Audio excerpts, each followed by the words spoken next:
At 33, I find myself standing at a crossroads, reflecting on everything that's happened in my life. This past May marked 8 years since I married my husband, who's 34. 8 years might not sound like much to some, but when you're in the thick of it, it feels like a lifetime.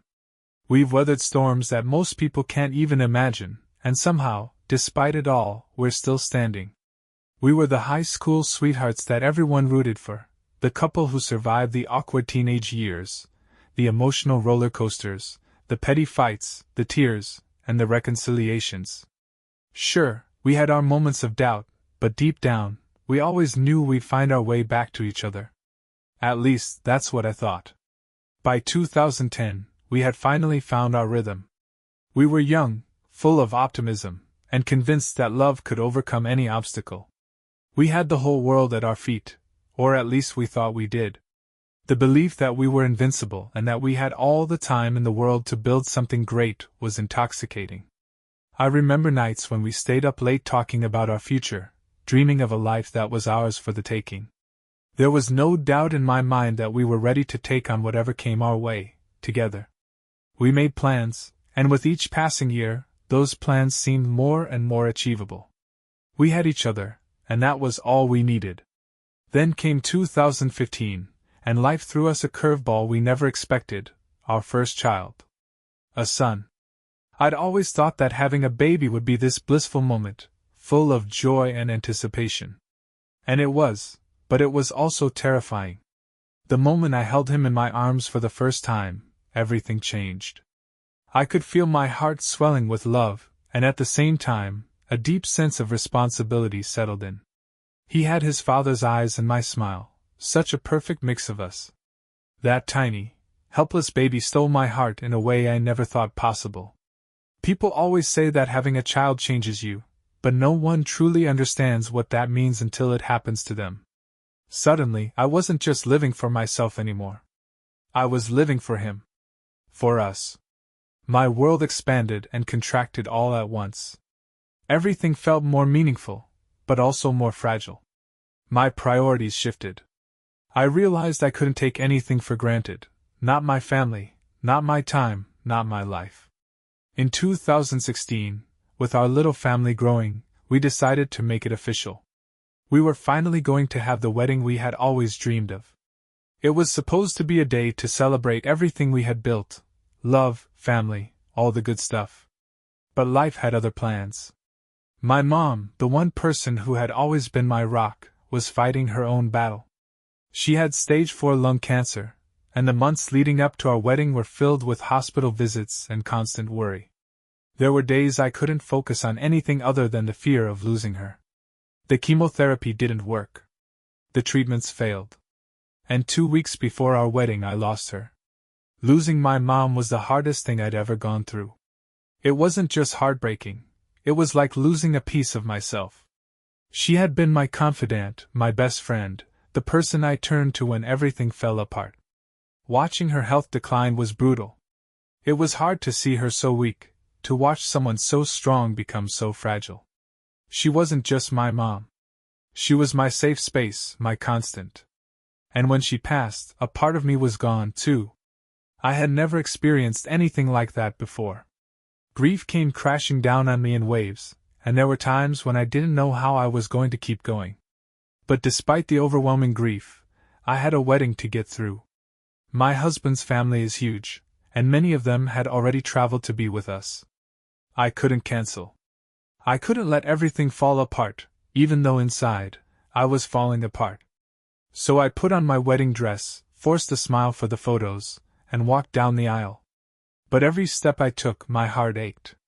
I couldn't shake the feeling that something was missing, that the woman who should have been beside me wasn't there. The pain of that day, of the love I was supposed to be celebrating, felt like a betrayal.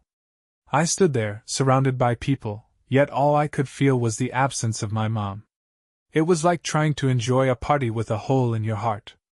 I thought that losing my mom would be the hardest thing I'd ever face in my marriage, but it turns out, I was wrong. A year after our wedding, my whole world came crashing down again. I found out that my husband had been messaging another woman. Her name was Amy, the wife of Robert, a guy my husband worked with at the factory. Robert had been more than a coworker. He had been a mentor to my husband, someone he looked up to when he first started. Over time, we all became friends. We spent weekends together, had barbecues, and hung out. Amy and I weren't particularly close, but I thought she was harmless. Sure, she had her quirks, she could be immature and self-centered, but everyone has their flaws. I never thought for a second that she'd be the one to come between us. One evening, I happened to glance over at my husband's phone and saw a message from Amy. I didn't think much of it at first, but something inside me stirred. I couldn't help but ask him about it. He brushed it off, claiming she was just a friend, that she sometimes messaged him, but it was nothing to worry about. To put my mind at ease, he blocked her on social media. I trusted him. Completely. I thought that was the end of it. But then I made a mistake. I posted something sarcastic on Facebook, joking about how some people were trying to message my husband. I thought it was harmless, but Amy took it as an invitation. She responded with screenshots of their conversations, and in those moments, my world shattered. The messages were anything but innocent. They were flirtatious, emotional, and in some cases, explicit. What hit me hardest wasn't just the content of the messages. It was the realization that they had been happening before and after our wedding, right under my nose. And in one message, Amy had asked where I was.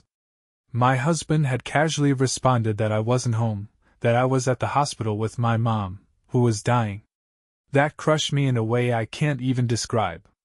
I was already dealing with the grief of losing my mother, and here my husband was, betraying me in the midst of it. It turned out that Robert knew about the affair. He had declined to be a groomsman at our wedding, and I never understood why. Later, I found out that he had been wrestling with his own guilt, knowing what was going on between his wife and my husband. I felt like the entire world had been keeping a secret from me, and the betrayal ran deeper than I ever imagined. I should have left. I know I should have. I should have walked away, packed up my things, and taken our son to start a new life. I should have shown my husband that this kind of betrayal was unacceptable, that I wouldn't tolerate being treated this way. But I didn't. I stayed. I stayed because of our son. I stayed because I couldn't bear the thought of being alone, of starting over. I stayed because I was still grieving the loss of my mom, and I was terrified of facing another loss. I stayed because I was afraid of what people would think. I was afraid of what the end of my marriage would say about me, about us. And so we carried on. 8 more years passed. We had 2 more kids, a daughter and another son. Our house became a chaotic, messy home full of love and noise. We even took in my godson, turning our family into something larger than life. But still, something inside me began to change. It wasn't all the noise or the distractions of raising a family. It was the quiet, the stillness, the deep ache that I could no longer ignore. This year, my depression hit rock bottom. I had been burying it for years, pretending like I was fine, that I could handle everything. But I couldn't anymore. The weight of it all had become too much to bear. I sought help, started seeing a therapist, and for the first time in years, I made my mental health a priority.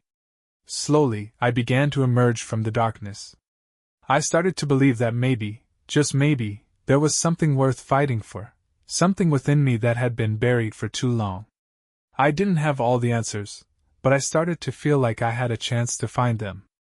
Then, just a couple of months ago, my husband confessed to even more betrayals. He admitted to messaging other women, sending explicit pictures, and even saving their images for himself. He had created a secret Snapchat account to keep it all hidden. And when he finally confessed, he tried to justify it by saying that I had been so consumed by my depression that he didn't want to burden me with his own needs. The same excuses, the same promises, the same apologies. It felt like déjà vu. And now, here I am, 8 years later, wondering if I've been wasting my time. Has all of this been for nothing? Have I spent all these years building a life with someone who never truly valued me? Has the love I thought was so strong, so unshakable, been just a mirage all along? I still care about him. He's the father of my children, and that bond will never go away. But love? Love is different. I'm not sure if I feel that anymore. What's left of my heart is tangled in insecurities and doubts. I don't know if I'll ever be able to let go of them, and I'm not sure if I want to. Part of me wants to fight, to hold on, to believe that something can still be saved. But another part of me wonders if it's time to stop fighting. If it's time to let go. So now, I find myself at a crossroads, asking the same question I've asked myself countless times over the past 8 years. Can I move past all of this?